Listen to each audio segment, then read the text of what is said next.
दिल पे जो तेरे बड़ा बोझ है, सारी उम्र का एक रोग है। क्यों नहीं आता यीशु पास तू, ताकि न रहे फिर उदास तू।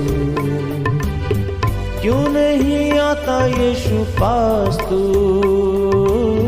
ताकि न रहे फिर उदास तू। आजा प्रभु यीशु के दर आजा, जीवन मिलेगा तुझे। आजा आजा आजा आजा। Praise the Lord everyone. मैं pastor Kulbhushan Jauhar, Asian church of Christ Vancouver BC की तरफ से आप सबका प्रोग्राम नई जिंदगी की ओर में बहुत बहुत स्वागत करता हूं। मैं आशा करता हूं आप सब लोग अच्छे होंगे, कुशल से होंगे और परमेश्वर में बढ़ रहे होंगे। तो मैं आपका स्वागत करता हूं परमेश्वर की हजूरी में। आइए परमेश्वर के वचन में जाने से पहले हम अपने सरों को झुकाएं, अपनी आंखों को बंद करें। आइए हम प्रार्थना में जाएं। सर्वशक्तिमान परमेश्वर यीशु मसीह नासरी, हम आपका धन्यवाद करते हैं। आप जीवित, अनुग्रहकारी, दया करने वाले परमेश्वर हैं। आप अच्छे परमेश्वर हैं। आपने हमारी मदद की, सहायता की, बीते हफ्ते में हमारे साथ रहे, हर बात में हमारी मदद की। आपका धन्यवाद करता हूं खुदा बाप। मैं प्रार्थना करता हूं आज जब एक बार फिर से हम तेरे वचनों में से सीखने जा रहे हैं, महान परमेश्वर तेरा वो समझ का आत्मा हमारी मदद करे, हमें हेवनली विजडम देना, ताकि हम तेरे वचन को जब सुने, जब पढ़ें, जब इसके ऊपर हम ध्यान दें तो हम इसको समझने पाएं। महान परमेश्वर, हम इसके ऊपर जब अपना ध्यान करें तो सचमुच हमारी स्पिरिट में तेरे ये वचन जाएं और हमारी जिंदगी में काम हो। सुनने वाले मेरे हर एक भाई बहन, बच्चे बुजुर्ग के ऊपर मैं तेरी आशीष को मांगता हूं, तेरी दया को मांगता हूं। हम सबकी मदद करना, यीशु मसीह के सामर्थी नाम से हम मांगते हैं। आमीन आमीन। आप भी बोल सकते हैं आमीन। आमीन का मतलब जो कुछ हमने प्रार्थना में मांगा परमेश्वर उसको ग्रांट करे, परमेश्वर उसको एज इट इज रिलीज करे। और बीच बीच में जब मैं हालेलुया वर्ड का इस्तेमाल करता हूं तो बहुत से मेरे भाई बहन शायद जो पहली बार मुझे सुन रहे हैं इस वर्ड को नहीं जानते। तो हालेलुया का मतलब है स्वर्ग में प्रभु यीशु मसीह के नाम की स्तुति हो। तो एक बार फिर से मैं आप सबका स्वागत करता हूं परमेश्वर की हजूरी में। तो बीते हफ्ते में जो हमने परमेश्वर के वचन में से देखा, वो हमने सीखा था कि हम कैसे परमेश्वर के वचन के ऊपर मेडिटेट कर सकते हैं, कैसे हमें परमेश्वर के वचन के ऊपर चलना है। आज हम देखेंगे कि परमेश्वर के वचन में हम चलते हैं, परमेश्वर के वचन के ऊपर फेथ करते हैं, उसके बावजूद फ्रस्ट्रेशन कई बार हमारी लाइफ में आ जाती है। बहुत सी बार हम देखते हैं कि परमेश्वर के वचन के ऊपर चलते हैं, पर उसके बाद भी जब हमारी प्रार्थना का आंसर नहीं होता तो हम फ्रस्ट्रेट हो जाते हैं और उसी पुराने लाइफ स्टाइल में फिर से वापस चले जाते हैं, जो कि शैतान के लिए एक वीक पॉइंट बन जाता है। उसको ये मौका मिल जाता है कि वो हमें डिस्ट्रैक्ट कर सके। आज जो हम परमेश्वर के वचन में से देखेंगे वो इसी से रिलेटेड हम देखेंगे। जैसे मैंने आपको बताया था कि परमेश्वर के वचन के ऊपर हम मेडिटेट करें, उसको अपनी जिंदगी के ऊपर लागू करें तो हम विक्ट्री को देखेंगे।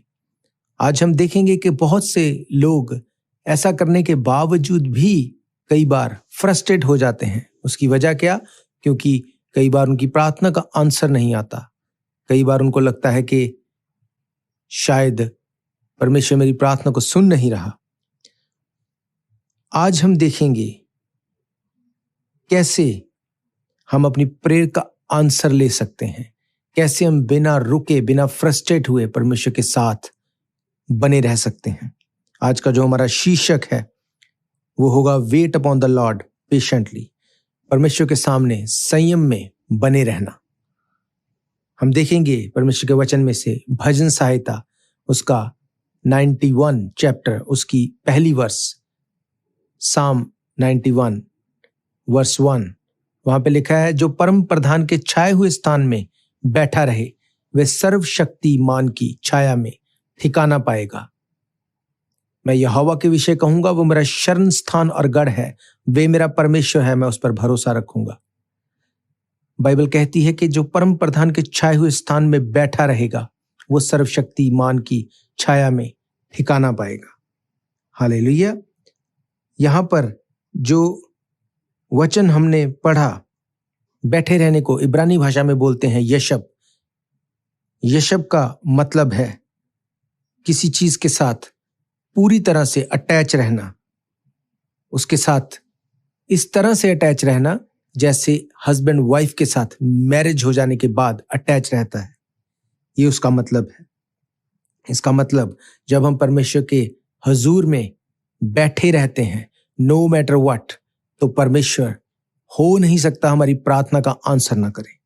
हालेलुया। पर आज प्रॉब्लम ये है कि जब भी हमारी प्रार्थना में कुछ डिले रहता है या जब भी हमें लगता है कि हम अपने आप को वीक फील करते हैं, तो हम डिस्ट्रैक्शंस में जाते हैं और वो एक वीक पॉइंट रहता है शैतान के लिए, जिसमें वो हमें फंसाता है और डिस्कनेक्ट करता है परमेश्वर के साथ हमारे रिलेशन को। आज मैं बाइबल में से आपके साथ कुछ चीजों को बांटूंगा जिससे परमेश्वर आपके फेथ को बढ़ाएगा। हालेलुया। हम एक हिस्से को पढ़ेंगे, पहला शमूएल 13 अध्याय। यहां पर हम देखेंगे कि जब परमेश्वर के दास शमूएल ने शाऊल को राजा होने के लिए नियुक्त किया, उसके बाद उसने उसको अलग अलग इंस्ट्रक्शंस दी कि जब तू युद्ध में जाएगा तो तुझे ये बलिदान करने होंगे, तुझे इन इंस्ट्रक्शंस को फॉलो करना होगा। पर जो बलिदान करने होंगे वो शमूएल करेगा, ना कि शाऊल। बाइबल बताती है कि शमूएल जो कि परमेश्वर का अभिषिक्त जन था, उसने जब शाऊल को राजा बनाया तो उसने उसको इस बारे में इंस्ट्रक्शंस दी। और हम देखते हैं पहले शमूएल उसकी 13 अध्याय उसकी 8 आयत में लिखा है, वे शमूएल के ठहराए हुए समय अर्थात 7 दिन तक बाट जोहता रहा, परंतु शमूएल गिलगाल में ना आया और लोग उसके पास से इधर उधर होने लगे। तब शाऊल ने कहा, होम बलि और मेल बलि मेरे पास ले आओ। तब उसने होम बलि को चढ़ाया। ज्यों ही वे होम बलि को चढ़ा चुका तो क्या देखता है कि शमूएल आ पहुंचा और शाऊल उससे मिलने और नमस्कार करने को निकला। यहां पर हम देखते हैं शमूएल ने जब शाऊल को ये बात बताई थी कि जब तुम युद्ध में जाओगे उससे पहले तुम्हें जो बलिदान चढ़ाने उसके लिए मैं आऊंगा और उन बलिदानों को मैं चढ़ाऊंगा। याद रखो, हम ये पुराने नियम की बात करते हैं जब लोग बलिदानों को चढ़ाया करते थे। आज जब हम नए नियम में जीते हैं, हमारे लिए प्रभु यीशु मसीह बलिदान हो चुका, अब हम फिजिकली बलिदान नहीं चढ़ाते। पर उस वक्त जब यीशु मसीह पैदा नहीं हुआ था, ये उस वक्त की बात है। जो मैं आपको समझाने की ट्राई कर रहा हूं वो ये है कि जब शमूएल ने शाऊल को पेशेंटली वेट करने के लिए कहा कि मैं आऊंगा और मैं अपने काम को पूरा करूंगा और परमेश्वर तेरे साथ होगा और तू अपनी लड़ाई को जीतेगा। शमूएल जो कि परमेश्वर का एक अभिषिक्त एक नबी था, उसने अपने वचन को कहा। अब इसके बाद शाऊल जो कि एक राजा था और शमूएल के द्वारा ही उसको अभिषेक किया गया था, उसको ये चाहिए था कि वो पेशेंटली संयम के साथ शाऊल की वेट करे। पर यहां पे हुआ क्या, उसने थोड़ी देर वेट की, पर जब उसने देखा कि शमूएल नहीं आया तो उसने खुद ही उसकी जगह पे रहते हुए उन बलिदानों को किया। उसने क्यों ऐसा किया? क्योंकि वचन कहता है कि लोग उसके पास से इधर उधर होने लगे थे। उसको ये चिंता थी कि कहीं लोग चले ना जाएं। उसने दुनिया की चिंता की और जो काम परमेश्वर के दास ने उसको करने को नहीं कहा था उसने खुद से उसको किया। और 13 आयत में शमूएल ने शाऊल से कहा, तूने मूर्खता का काम किया है, तूने अपने परमेश्वर यहोवा की आज्ञा को नहीं माना, नहीं तो यहोवा तेरा राज्य इजराइल के ऊपर सदा तक स्थिर रखता, परंतु अब तेरा राज्य बनाना रहेगा। यहोवा ने अपने लिए एक ऐसे पुरुष को ढूंढ लिया है जो उसके मन के अनुसार है। यहां पर परमेश्वर का दास शमूएल शाऊल को जब ये बता रहा था कि तूने अब अन आज्ञाकारिता कर दी, परमेश्वर अब इससे प्रसन्न नहीं है, जो तेरा राज्य तेरे पास सदा तक रहने वाला था अब वो तेरे पास से ले लिया जाएगा और परमेश्वर को अपने मन के अनुसार चलने वाला कोई मिल गया है। वो यहां पर दाऊद की बात कर रहा है, राजा दाऊद जो कि परमेश्वर के मन के अनुसार उसको चलने वाला मिल गया था, जो कि परमेश्वर के ऊपर डिपेंड रहता था। याद रखो, दाऊद एक ऐसा इंसान था जो परमेश्वर की आवाज को सुनता था, परमेश्वर के आगे पेशेंटली वेट करता था, और बाइबल कहती है उसने एक भी लड़ाई को नहीं हारा। जितनी लड़ाइयां उसने लड़ी, हर एक लड़ाई को उसने जीता।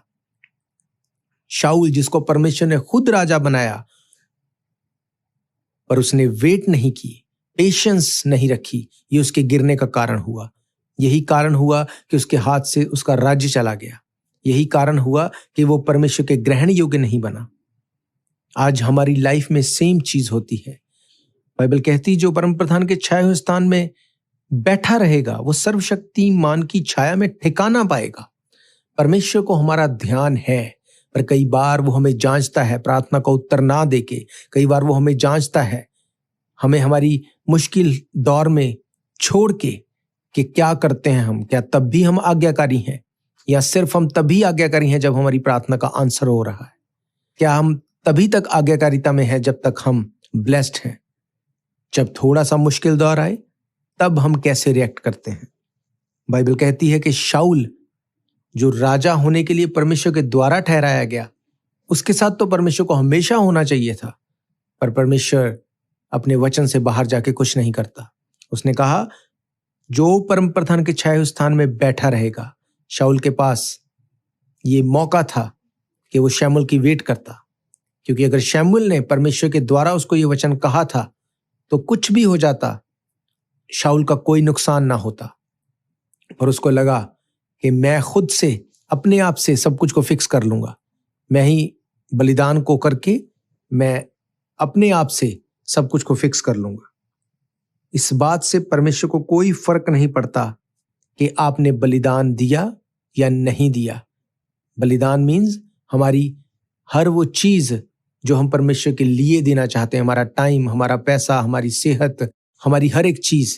परमेश्वर उन चीजों से बाद में कंसर्न रखेगा, पर उससे पहले परमेश्वर ये देखेगा कि क्या तू मेरी आज्ञाकारिता में चलता है या नहीं। वो थोड़ा सा इंतजार ना कर पाया, इसलिए शाऊल एक बड़ी मुसीबत में गया। परमेश्वर ने उसे राजा होने से तुच्छ जाना। याद रखो, अगर मसीह होने के बाद भी, यीशु मसीह के ऊपर फेथ करने के बाद भी हम सहनशीलता, धैर्य, पेशेंस नहीं रखते, जो कि बहुत जरूरी है, तो हम प्रॉब्लम में जाने वाले हैं। जब हम मेडिटेशन में होते हैं तो परमेश्वर हमें पेशेंस रखने के लिए सिखाता है, पर शैतान हमें हड़बड़ी में डालना चाहता है। वो हमें ऐसी चीजों में फंसाता है ताकि हम खुद ब खुद परमेश्वर के वचन को तोड़ें और परमेश्वर के अगेंस्ट काम करें, और फिर परमेश्वर हमारी हेल्प नहीं करेगा। यही वो चाहता है। सहनशीलता, धैर्य, पेशेंस से चलना, ये एक अच्छे विश्वासी की निशानी है। ये जरूरी है कि हम पेशेंस रखें, हम धैर्य रखें, प्रार्थना में बने रहें, परम प्रधान के छाए हुए स्थान में बैठे रहें। बैठे रहना मीन्स यशप, स्टिक हो जाना, जुड़ जाना, जैसे हस्बैंड वाइफ एक दूसरे के साथ। याद रखो, शैतान चाहता है कि हम खुद परमेश्वर के वचन से बाहर आएं, क्योंकि जब तक हम परमेश्वर के वचन में बने रहेंगे, वो हमारी चारों ओर से वो बाड़े को लगा के रखेगा, वो फेंस को लगा के रखेगा, ताकि शैतान हमारे ऊपर अटैक ना कर सके। पर जब हम अपने धैर्य को खो देते हैं, पेशेंस को खो देते हैं, तो हम खुद ब खुद उस बाड़े से, उस फेंस से बाहर आते हैं। और सबोपदेशक की किताब, उसका 10 अध्याय, उसकी 8 आयत कहती है, जो बाड़े को तोड़ेगा सर्प उसे डसेगा, जो अपनी सीमा को लांघेगा शैतान उसको पकड़ लेगा, फिर परमेश्वर कुछ नहीं करेगा। जब दाऊद का मसा हुआ, जब दाऊद को परमेश्वर के दास शमूएल ने अभिषेक किया, तो वो मात्र 15 या 17 साल का था। तभी उसको परमेश्वर ने पूरे इज़राइल का राजा नहीं बनाया। उसके बाद वो फिर से अपने काम में चला गया। वो फिर से पेशेंस के साथ, धैर्य के साथ अपने अभिषेक को संभाले हुए उन कामों को करता रहा। बाइबल कहती है उसने बहुत लंबे समय तक वेट की राजा बनने के लिए, पर उसने अपने धैर्य को नहीं खोया, कुड़कुड़ाया नहीं, परमेश्वर के अगेंस्ट नहीं गया, अपने आप को पूरी तरह से परमेश्वर के वचन के साथ बांध के रखा। हालेलुया। पेशेंसली उसने वेट की। जब शैतान शक लेके आए तो अपने धैर्य को मत खो। जब प्रार्थना का उत्तर मत आए तो अपनी सहनशीलता को मत खो। बिना रुके, बिना थके, बिना निराश हुए प्रार्थना करते रहो। हालेलुया। बाइबल कहती है एलिया के बारे में, एलिया जो कि परमेश्वर का अभिषेक था, बाइबल कहती है उसने राजा को कहा कि मेरे बिना कहे बारिश नहीं होगी। उसने परमेश्वर से नहीं पूछा, उसने खुद अपने मुंह से ये रिलीज किया और बारिश नहीं हुई। 3.5 साल तक बारिश नहीं हुई। और बाइबल कहती है जब फिर से एलिया ने गिड़गिड़ा के प्रार्थना की तो बारिश हुई। और बारिश आने के समय भी जब लिखा है कि वो प्रार्थना कर रहा था, उसने अपने दास को कहा जाके देख बादल है या नहीं। उसका दास गया, उसने कहा नहीं कोई बादल नहीं। बाइबल कहती 7 बार वो जाके देखने को गया कि कोई बादल है या नहीं, क्योंकि एलिया प्रार्थना कर रहा था और वो अपने घुटनों में सर दे के प्रार्थना कर रहा था पूरी कंसंट्रेशन के साथ। पर लिखा है जब उसका दास 7वीं बार गया तो उसने कहा मुझे मनुष्य के हाथ के जितना एक बादल दिखा। इमेजिन करो अगर एलिया पहली, दूसरी या तीसरी बार या चौथी बार या 5वीं बार या 6ठी बार भी प्रार्थना करने के बाद बादल ना होने की खबर सुन के अपना धैर्य खो देता, अगर वो सहनशीलता खो देता और कुड़कुड़ाने लगता कि परमेश्वर तू तो मेरी प्रार्थना को नहीं सुनता, तो रिजल्ट क्या होता? बारिश नहीं होती, क्योंकि परमेश्वर अपने वचन से बाहर जाके कुछ नहीं करता। पर लिखा है एलिया धैर्य के साथ, पूरी कंसंट्रेशन के साथ वो प्रार्थना कर रहा था, गिड़गिड़ा रहा था। और 7वीं बार जब उसका दास गया उसने कहा हाँ एक मनुष्य के हाथ के जितना बादल मुझे नजर आ रहा है। जब उसने इस बात को एलिया को कहा, एलिया समझ गया कि इतनी बड़ी बारिश आएगी कि राजा को उसने अपने दास के जरिए ये एक मैसेज भेजा कि उसको जाके बोल जल्दी से रथ जुतवार निकल जा, कहीं ऐसा ना हो कि तू भारी वर्षा में फंस जाए। हालेलुया। कैसे हुआ ये? Patiently, weight upon the Lord, patiently परम प्रधान के छाए हुए स्थान में बैठे रह के, अगर बैठे रहेंगे तो ही सर्वशक्तिमान की छाया में ठिकाना पाएंगे। आज सबसे बड़ी प्रॉब्लम यह है कि शैतान हमें बैठे नहीं रहने देता। वो हमारे मन को डिस्ट्रैक्ट करता है, वो हमारे ख्यालों में हमें डिस्ट्रैक्ट करता है। वो बार बार उन चीजों को डालता है जो ना हुई हैं और ना ही होंगी, पर सिर्फ इसलिए कि हम अपने धैर्य को खो दें, हम अपने पेशेंस को खो दें और कुड़कुड़ाने लगें और परमेश्वर के प्लान से बाहर हो जाएं।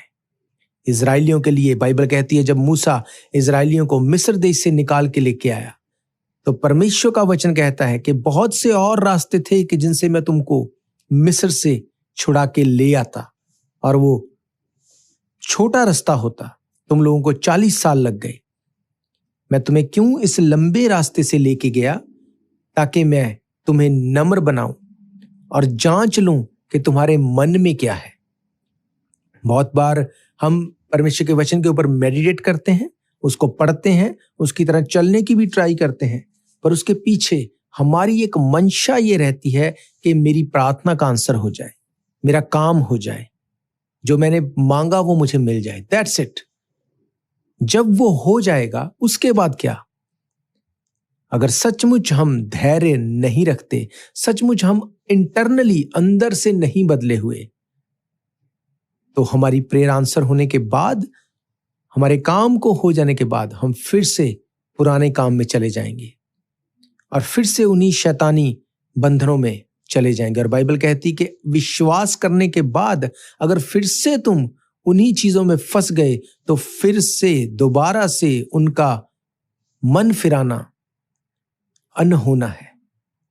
अगर एक बार परमेश्वर ने हमें उन चीजों से निकाल लिया, अब हमें धैर्य रखना है, अब हमें संयम रखना है, परमेश्वर के ऊपर हमें भरोसा रखना है, हमें मेडिटेशन में रहना है, हमें थैंक्स करना है। हमारी प्रेयर आंसर होगी, 100% होगी। पर क्या आज हम धैर्य रखते हैं?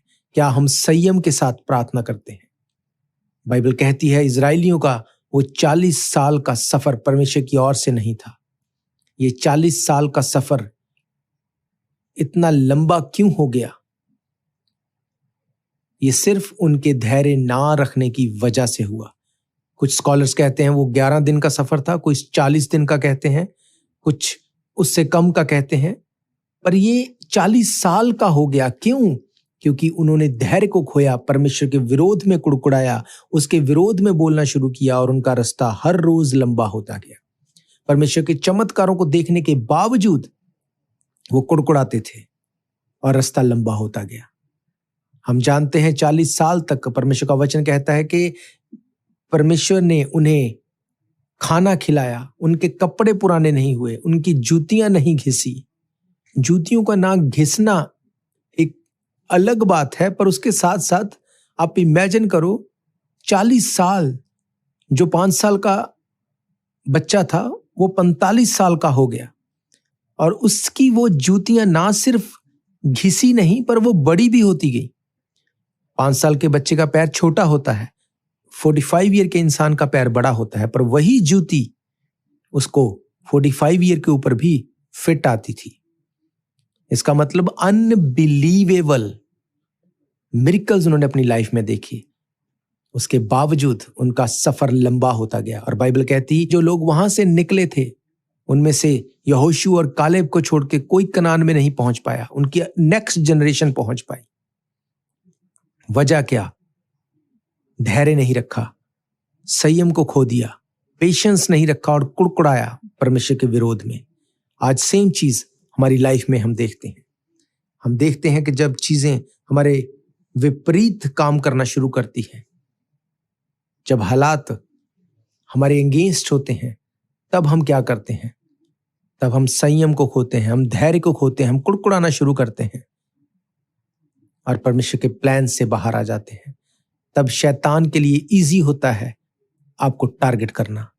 पर अगर आप स्पिरिचुअल हैं, अगर आपकी आत्मिक आंखें खुली हैं, तो आप इस बात को अपने माइंड में रखेंगे। गलत बोलने से पहले, गुस्सा करने से पहले, किसी के साथ गलत करने से पहले आपके माइंड में ये आएगा, नो, ये मेरी प्रार्थना का उत्तर लेट कर सकता है, मेरी प्रार्थना के उत्तर को खत्म कर सकता है। मुझे पेशेंस रखनी है, मुझे प्रार्थना करनी है। वचन कहता है जो परम प्रधान के छाए हुए स्थान में बैठा रहेगा वो सर्वशक्तिमान की छाया में ठिकाना पाएगा। अगर मैं बैठा हूं परम प्रधान के छाए हुए स्थान में, अगर मैं स्टिक हूं, जुड़ा हुआ हूं उसके साथ, तो कोई मैटर नहीं करता, उसकी छाया में मैं ठिकाना पाऊंगा ही पाऊंगा, मेरा आंसर आएगा ही आएगा। प्रभु यीशु मसीह के सामर्थी नाम से मैं प्रार्थना करता हूं, आपकी सब रुकी हुई प्रार्थनाएं हाँ और आमीन में उत्तर होने वाली हूं, आपके सब डिले खत्म हो। यीशु मसीह के नाम से आपकी प्रार्थना का उत्तर आप देखने पाए जल्द, वेरी सून आप देखने पाए। हालेलुया। याद रखो, हमारा परमेश्वर कभी ना बदलने वाला परमेश्वर है, पर इसके साथ साथ वो अपने वचन से बाहर निकल के कोई काम नहीं करता। मैंने आपको सिखाया था कि उसने कहा पूरा हुआ। परमेश्वर ने क्रूस के ऊपर उस मौत को लेके हरा के जी उठ के दिखा दिया कि जो काम तुम नहीं कर सकते मैंने पूरा किया, सब कुछ पूरा कर दिया। अब जो कुछ तुम करोगे वही तुम्हारे साथ होगा। अगर तुम पेशेंटली वेट करोगे सर्वशक्तिमान के छाए हुए स्थान में, तो सर्वशक्तिमान की छाया में ठिकाना पाओगे। पर अगर तुम कहो कि नहीं, मुझे अपनी तरह से अपनी लाइफ चलानी है, तो परमेश्वर कुछ नहीं करेगा। जो आप बोएंगे वो आप काटने वाले हैं। बाइबल कहती शाऊल, जिसको खुद परमेश्वर ने, यहोवा परमेश्वर ने उसको राजा होने के लिए दिया, वो शाऊल जो हमेशा तक अपने घराने समेत उस गद्दी के ऊपर बना रह सकता था, उसने अपने उस प्रतिफल को खो दिया। क्यों? पेशेंस नहीं रखी। परमेश्वर के दास ने, शमूएल ने कहा कि तू इन बलिदानों को नहीं करेगा, मैं आऊंगा और इसको मैं बलिदान करूंगा। पर उसने जल्दबाजी में आके अपने धैर्य को खोया, खुद बलिदान चढ़ाया। क्यों? क्योंकि लोग उसके पास से इधर उधर होने लगे थे। बाइबल कहती है लोगों की परवाह करोगे तो परमेश्वर के उस छाए हुए स्थान में नहीं बैठ पाओगे। और शमूएल ने उसको कहा कि परमेश्वर ने तुझे अब अयोग्य जाना है। और परमेश्वर ने इतने बड़े राजा की उपाधि के लिए एक छोटे से बच्चे को चुन लिया। याद रखो, कोई मैटर नहीं करता आपकी एज क्या है, आपका एक्सपीरियंस क्या है, आपकी बैकग्राउंड क्या है। अगर आप प्रभु यीशु मसीह के ऊपर फेथ रखते हैं तो वो आपको राख में से उठा के सिंहासन के ऊपर बिठा सकता है। बाइबल कहती ना तो बल से ना शक्ति से पर उसकी आत्मा के द्वारा सब कुछ संभव है। बढ़ोतरी ना तो पूरब से ना पश्चिम से पर सेनाओं के यहोवा की ओर से आती है। मेरा फेथ है ये वचन जो आपने सुने हैं, इन वचनों को सुन के आप छोड़ नहीं देंगे। आप इनके ऊपर मेडिटेट करेंगे, आप इनके ऊपर मनन करेंगे, इनके अकॉर्डिंग चलेंगे, धैर्य रखेंगे, अपने आप को पेशेंस में रखेंगे। बाइबल कहती है कि जब जब आप धैर्य रखते हैं, आप काम डाउन रहते हैं, तब तब आप अपनी गवाही को देखते हैं, तब तब चमत्कार होते हैं, तब तब परमेश्वर अपने काम को करता है। जब आप चुप रहेंगे, जब आप धैर्य में रहेंगे, परमेश्वर आपके लिए खड़ा हो जाएगा। बाइबल कहती है चुप रहो और जान लो कि मैं परमेश्वर हूं। अगर हम चुप रहेंगे, धैर्य रखेंगे, तो मैं आपको सच कह रहा हूं, ये वचन जो परमेश्वर ने मुझे आपके लिए दिया, अगर आप सचमुच पेशेंटली वेट में हैं और आप सच्चे हैं, आप परमेश्वर के वचन में पूरे हैं, आप दुआ में पूरे हैं, आप फास्टिंग में, आप हर कॉर्नर से पूरे हैं, तो आप गुड न्यूज को सुनने वाले हैं बहुत जल्द। वेरी सून आप अपनी गवाही के साथ वापस आने वाले हैं। ये मैं नहीं कह रहा, ये परमेश्वर का वचन कहता है। जो परम प्रधान के छाए हुए स्थान में बैठा रहेगा, यशब रहेगा, उसके साथ स्टिक रहेगा, मैरिड रहेगा, वो सर्वशक्तिमान की छाया में ठिकाना पाएगा। और जब परमेश्वर की छाया में ठिकाना हमें मिलेगा, तो बाइबल कहती है जब परमेश्वर तेरी ओर है तो तेरा विरोधी कोई नहीं हो सकता। शैतान शर्मिंदा था, है और रहेगा। उसने कहा शैतान को मैं तेरी एड़ी के नीचे कुचलवा दूंगा। ये परमेश्वर का प्रॉमिस है। पर बात सिर्फ ये है, क्या हम पेशेंटली परमेश्वर के साथ खड़े हैं, बने हैं। मेरा फेथ है कि आप इन वचनों को फिर से सुनेंगे। आप हमारे YouTube चैनल के ऊपर Asian church of Christ Vancouver BC के ऊपर जाके डेट वाइज इसको आप सर्च कर सकते हैं। जितने भी रेडियो प्रोग्राम्स अब तक आपने सुने हैं, आप उनको फिर से सुन सकते हैं और आप परमेश्वर के वचन में बढ़ सकते हैं। याद रखो, अपनी बाइबल आपको हर रोज पढ़नी है। ये हमारे शुद्ध रहने का आधार है, ये हमारी आत्मिक रोटी है। हम वचनों को पढ़ें, हम मेडिटेट करें और परमेश्वर को अपना काम करने दें। धीरज के साथ उसकी बाट जोहते रहें। मेरा विश्वास है इन वचनों के साथ परमेश्वर आपको ब्लेस करेगा। और अगर आप चाहते हैं कि आपकी कोई भी प्रेयर रिक्वेस्ट है तो आप हमारे नंबर 7788922250 के ऊपर जरूर भेजें। और अगर आप हमारे साथ जुड़ना चाहते हैं, हर संडे दोपहर 2 बजे हम फेसबुक लाइव मीटिंग करते हैं, आप उसके साथ जुड़ सकते हैं। उसके अलावा फेसबुक, व्हाट्सएप, ट्विटर, अलग अलग तरीकों से सोशल मीडिया के द्वारा आप हमारे साथ जुड़ सकते हैं। मेरा फेथ है कि मेरा परमेश्वर आपकी लाइफ को सेम नहीं रहने देगा अगर आप फेथ करते हैं कि वो जीवित परमेश्वर है। इससे पहले कि हम प्रोग्राम को खत्म करें, आइए हम अपने सरों को झुकाएंगे, अपनी आंखों को बंद करेंगे, हम प्रार्थना में जाएंगे। सर्वशक्तिमान परमेश्वर यीशु मसीह नासरी, मैं आपका धन्यवाद करता हूँ। अच्छे सच्चे जीवित परमेश्वर हैं। आपके वचन से आज हमने देखा कि जो परम प्रधान के छाए हुए स्थान में बैठा रहेगा वही सर्वशक्तिमान की छाया में ठिकाना पाएगा। महान परमेश्वर, मैं प्रार्थना करता हूँ मेरे सुनने वाले हर एक भाई बहन, बच्चे, बुजुर्ग के लिए। पिता परमेश्वर, इनकी जिंदगी में इनको ठहराव का आत्मा दे, इनको पेशेंस रखने का आत्मा दे, ये सहनशीलता में बने रह सकें। खुदा बाप, इनमें से अगर कोई बीमार कमजोर है, अगर किसी की प्रार्थना का आंसर अब तक नहीं आया, मैं प्रार्थना करता हूं प्रभु यीशु मसीह के सामर्थी और जीवित नाम से इनकी प्रार्थना का आंसर हो। जल्द हम गुड न्यूज को सुने और हर एक बीमार मेरी आवाज को सुने और प्रभु यीशु मसीह के नाम से चंगा हो जाए। कि बाइबल कहती है तेरे कूड़े खाने से हम चंगे हो चुके हैं, तेरे लहू बहाने से हम छूट चुके हैं। महान परमेश्वर, सुनने वाले एक एक भाई बहन बच्चे बुजुर्ग के ऊपर मैं तेरी दया, तेरी आशीष को मांगता हूं। यीशु मसीह के सामर्थी नाम से हम मांगते हैं, आमीन आमीन। आप भी बोल सकते हैं आमीन आमीन का मतलब जो कुछ हमने मांगा परमेश्वर उसको रिलीज करे। तो हम फिर मिलेंगे नेक्स्ट सैटरडे सुबह 7 बजे परमेश्वर की हजूरी में। और अगर आप जानते हैं किसी ऐसे भाई बहन बच्चे या बुजुर्ग को जो अपने डेली के फूड में स्ट्रगल कर रहा है, तो उस तक आप ये नंबर जरूर पहुंचाएं ताकि वो हमें कॉल करे और हम उसे बताएंगे। वो हमारा चर्च जो कि Fraser and 51st Avenue Vancouver BC में है, वहां से अपना खाना पिक कर सकता है। ये टोटली फ्री है चर्च की ओर से। तो आप जरूरतमंद की हेल्प के लिए ये नंबर जरूर उन तक पहुंचाएं, 7788922250। और अगर आपकी कोई भी प्रेयर रिक्वेस्ट है तो भी आप हमारे साथ संपर्क कर सकते हैं। आपका कोई क्वेश्चन है, कोई डाउट है, हम परमेश्वर की आत्मा के द्वारा जरूर से उसको आंसर करने की कोशिश करेंगे। हालेलुया। तो एक बार फिर से मैं आप सबका थैंक्स करता हूं। हम फिर मिलेंगे नेक्स्ट वीक परमेश्वर की हजूरी में। तब तक के लिए आप सबको प्रेज द लॉर्ड, जय मसीह की। God bless you all. Thank you. शायद ये मौका होगा आखिरी, तुझको बुला रहा है नासरी।